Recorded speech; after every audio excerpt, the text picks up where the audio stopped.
L'aspiration, elle vient vraiment au fond du cœur. Ça, c'est des maintenant, mais c'est sans préservatif, sans parachute.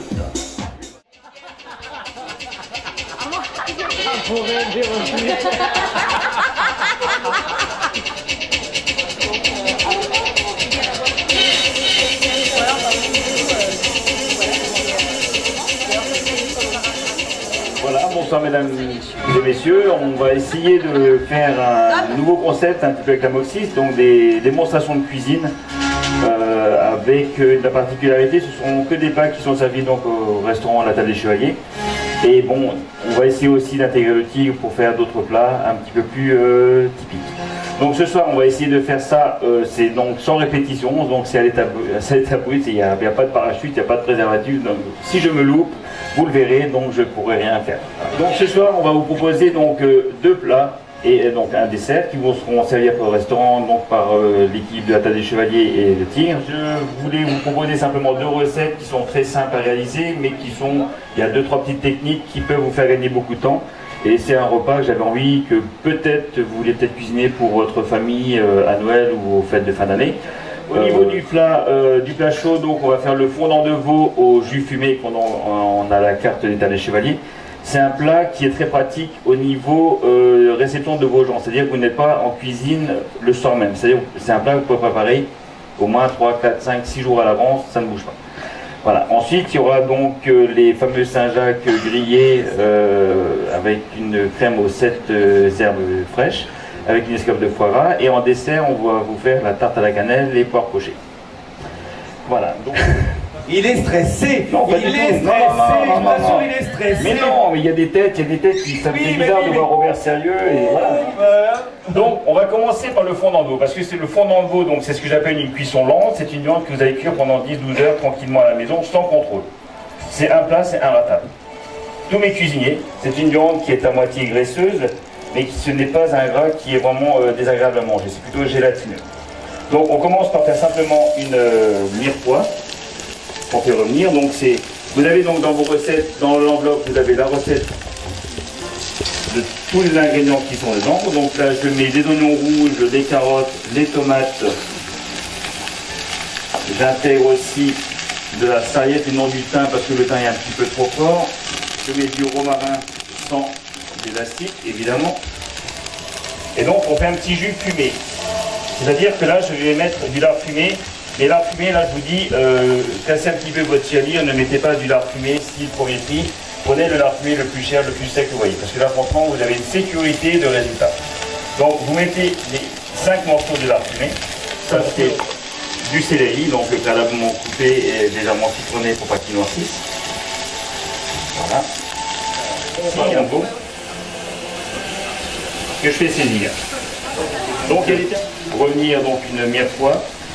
Je fais saisir donc le padron de veau, salé poivré.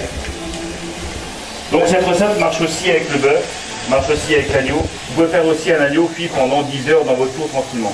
C'est-à-dire que ensuite vous allez couvrir ça avec tout ce qu'on va rajouter dedans, donc le mouillage, le vin rouge, l'eau, le bouillon et tout ça. Vous pouvez le mettre dans le four et vous ne l'ouvrez pas les cuissons. La cuisine entre le Tigre et La Table des Chevaliers, c'est une cuisine grand-mère artisanale comme maman fait ou grand-mère faisait. Voilà, il faut que ça sente bon, il faut qu'on sente le romarin, il faut qu'on sente le lard fumé. Je ne vais pas acheter un lard fumé à 2 €, ça ne marche pas. Il faut acheter, il faut de la qualité. C'est comme mon padron de veau, moi il me convient bien, donc je vais le débarrasser. Je laisse bien revenir ma garniture. Ensuite, je vais laisser d'abord au vinaigre de balsamique. Là, pareil, c'est pas vinaigre de balsamique à 8 € le kilo. Le litre, pardon, c'est quelque chose qui coûte très cher. Donc, on ne met du vinaigre de balsamique. C'est la teinture, monsieur. Et là, vous sentez. La teinture pour les cheveux. Une fois que vous avez fait ça, vous laissez bien réduire. Plus vous aurez fait réduire votre balsamique avec la garniture aromatique, meilleur le résultat il sera.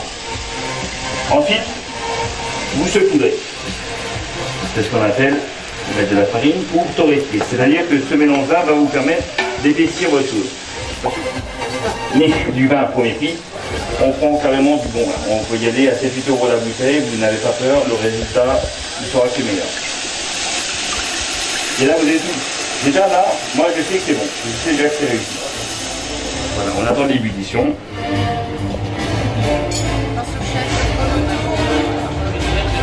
Voilà. Vous voyez déjà l'aspect de la sauce, on le voit à la télé. Ensuite, vous remettez le pardon de veau. Voilà. Et là, j'ai fait un tour de magie. Un truc de fou. Donc, cette préparation que vous avez faite, vous la mettez dans votre four pendant entre 8 et 10 heures. Hein, vous la mettez dans le four. Et là, le morceau est cuit. Ah, c'est comme ça qu'ils font à la télé, je l'ai vu. Hein. Voilà. Je stérilise. Voilà. C'est parfait. Voilà. Donc, on va faire juste une petite présentation d'une garniture classique. Est-ce que c'est un bordel? Pas encore. Attends un peu. D'accord, c'est ça. Voilà. Donc garniture aromatique, garniture de légumes, après vous mettez un petit peu ce que vous souhaitez. Moi j'étais au marché avant-hier, je vous ai ramené des petites asperges violettes, des mini carottes, des mini navets. Après vous pouvez faire de la purée aux truffes, hein, je veux dire, il y en a qui aiment ça, bon, moi personnellement, voilà. Il y en a qui aiment. Il y en a qui aiment. Il y en a qui aiment. Vous la trempez dans la sauce. Voilà, c'est pas compliqué. Ensuite, l'avantage de cette viande-là, c'est que vous ne sentez pas la cuisine, parce que mon épouse ne supporte pas que je cuisine à la maison, ou parce que après on sent la cuisine, machin, tout ça. Quand vous avez des invités, c'est un petit peu... Voilà. Donc, pour le dressage, rien de plus compliqué. Une tranche de viande. On fait ça comme ça, pas trop, parce qu'après ils vont manger du pain, tout ça machin, et après ils vont dire ils ont trop mangé, etc. Ça va venir un petit peu le taux de cholestérol de tout le monde, mais voilà, les gens aiment bien. Si vous rajoutez une quenelle de purée aux truffes, vous n'aurez que du succès. Voilà, des petits navets glacés. Ensuite, moi la petite touche que je rajoute toujours des éclats de pistache un petit peu autour comme ça. On les passe à la salamandre, vous n'avez pas de salamandre, alors vous mettez votre four sur grill jusqu'à ce que les éclats de pistache grillent un petit peu, pardon. Et voilà. Donc les muscles. Pour la préparation de la sauce, Oui. tout à fait vif alors. Tout à fait vif. Ok. Voilà. Il faut simplement que le mélange des légumes déglacés avec le vinaigre et le vin rouge plus la farine soit vraiment bien vif. Quand tu mets ta viande dans le four, tu mets tout de suite le jus, il reste 10 heures avec la viande. 10 heures. Oui, Le jus aussi. Voilà, c'est ça. C'est-à-dire que l'avantage de cette cuisson, c'est que votre viande ne rétrécit pas parce que c'est ce qu'on appelle une cuisson lente. Donc c'est une cuisson par l'intérieur. Votre viande ne rétrécit pas, votre viande n'est pas dure. Donc oui, chef, je voulais juste demander, c'est quand qu'on mange? Voilà, il y a des techniques quand même, il faut faire attention, ça coupe. Voilà. Nous on sait faire la sauce au sésame. Donc réduction d'échalotes ou oignons rouges. Je vais déglacer au vin blanc. À côté, je fais fondre 50 g de beurre dans lequel je vais rajouter 50 g de farine pour faire ce qu'on appelle un roux, pour épaissir ma sauce. Et pas un rouquin. Voilà, c'est pas la même chose, hein. Voilà. Tu vois ça. Voilà. Moi, je veux que mes échalotes aient le goût du vin blanc. Je veux que les échalotes aient le goût du bouillon de poule, mais c'est pas du bouillon de poule Knorr non plus. Hein. Voilà. Voilà. Et vous remarquez que je ne sale pas beaucoup. Parce que comme il y a beaucoup de cuisson et de réduction, donc il y a de la concentration et tous les sucres vont dans le produit, dans l'aliment de base. Je peux poser une petite question quand même, monsieur Oui, Rampin. rapidement. Oui. Vas-y, Mike. C'est juste pour demander si on va cuisiner. Et bien sûr, dès que tu auras 14-16 ans, tu viens pas. Et donc, vous voyez la réduction. Là, on voit vraiment que tout se mélange et tout va dans l'échalote. Là, je fais un roux, ce qu'on appelle un roux blond. Parce que vous avez le roux blond, le roux brun et vous avez le rouquin. C'est facile. Ouais, c'est facile. Elle est bipolaire, celle-là, elle est bipolaire. Voilà. Donc, le roux blond, c'est-à-dire que je mélange le beurre et la farine en dehors du feu. Bon, j'essaie de rester un petit peu là dans mon coin pour pas trop... Voilà.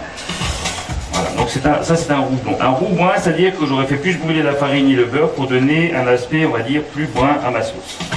C'est ce qu'on appelle un roux brun à l'école hôtelière. Et ça, c'est quand nous, dommage, on était apprentis, mais maintenant on n'en connaît plus trop qui savent faire ça. Voilà. Donc on est comme ça. Donc là, mon roux est prêt pour épaissir la sauce. Ma réduction est bonne. Je crème. J'ai pas dit je t'aime, Philippe, hein, je crème. Voilà. J'épaissis. Là pareil, chauffer ma pâle pour les Saint-Jacques. La seule technique qu'il faut garder pour cette sauce, c'est les herbes au dernier moment, parce que sinon vous allez avoir une sauce un petit peu verdâtre, grisâtre. Moi ce que je veux, c'est surtout que la chlorophylle de tous les légumes verts que j'ai ici sorte au dernier moment. C'est-à-dire on va avoir une sauce plus ou moins vert flashy. Vous avez du coriandre, de la sauge, de la ciboulette, de l'aneth, du basilic, du persil plat. Et ça, c'est le problème de notre jour en ce moment, c'est de l'oseille. Hein? Ça, c'est le pire, hein, avoir de l'oseille. Ce qui est très important, c'est quand même pour des produits de qualité, monsieur Rami. Hein. On est bien d'accord. Oui, non, mais ça, c'est pareil. Les Saint-Jacques, ce ne sont pas des Saint-Jacques congelés, c'est des Saint-Jacques qu'on va payer très très cher, mais au moins, on peut en donner que 3. Les 3, vous avez largement mangé et vous avez des produits de qualité. Ce que les dames disent, des bis buccales chez nous. Donc, moi, j'aime bien cette expression. Voilà, ça me plaît bien. Je rajoute. Donnez argent, toi, donnez argent. Hein. Mettez de l'eau, donnez argent. Je rajoute la sauge. Je rajoute la ciboulette. Hop, hop, hop. C'est là, j'ai mis la fin. Le basilic. Je fais un peu beaucoup, donc je vais mettre que la moitié. Voilà.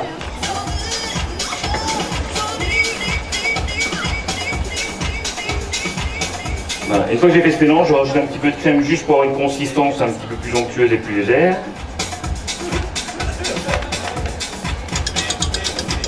Et là, je rajoute la lait. Parce que la lait, c'est ce qui donne le plus de goût et de couleur. Donc ça, c'est une sauce qu'on faisait aussi et qu'on mélangeait avec de la choucroute. On appelait une choucroute verte. On était les seuls à le faire. On a dit pourquoi pas, on a goûté, on s'est dit hop, c'est pas mal, on le fait. Voilà, c'est-à-dire que tout soit prêt. Bon, je suis seul. C'est parce qu'il n'y a personne pour ranger. Ben non, mais normalement t'es là, Serge. Hein. Ah oui, voilà. Ouais. Voilà.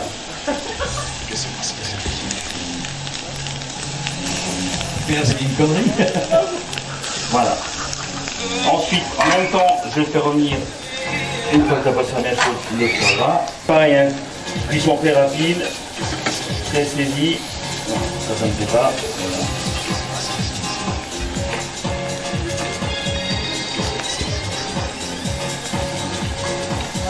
Ok.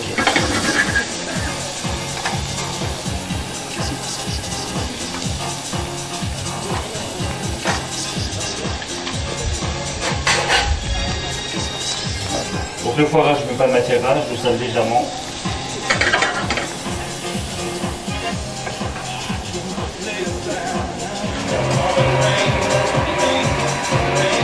Là, tu fais un mix?